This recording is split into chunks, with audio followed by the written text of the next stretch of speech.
महाराष्ट्राच्या जनतेने, आमच्या सर्व आमदारांनी आणि आमच्या वरिष्ठ नेत्यांनी ही जी काही संधी मला दिलेली आहे त्या संधीचं सोनं करण्याचा प्रयत्न मी करेन।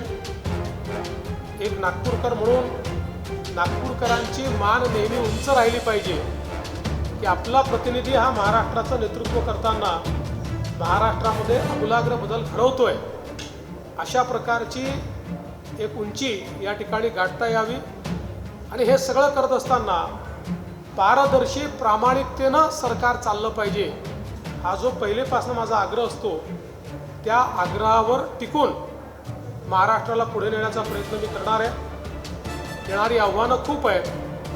हे खरं आहे की राजकारणामध्ये सर्व स्तराला जाऊन लोक आव्हानं निर्माण करतात, पण किमान गेल्या 10 वर्षाच्या माझ्या कार्यकाळामध्ये आपल्या लक्षात आलं असेल किती मोठं आव्हान निर्माण झालं तरी देखील धैर्यपूर्वक त्या आव्हानाचा सामना मी करतो।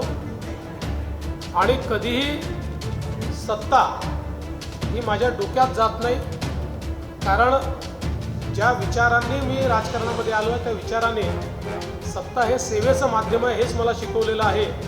त्यामुळे पुढे देखील कधीही सत्ता माझ्या डोक्यात जाणार नाही हा विश्वास आपल्या सर्वांना मी देतो। आणि पुन्हा एकदा आपल्या नागपूर प्रेस क्लबने आणि पत्रकार संघाने मला या ठिकाणी मीट द प्रेस करता निमंत्रित केलं।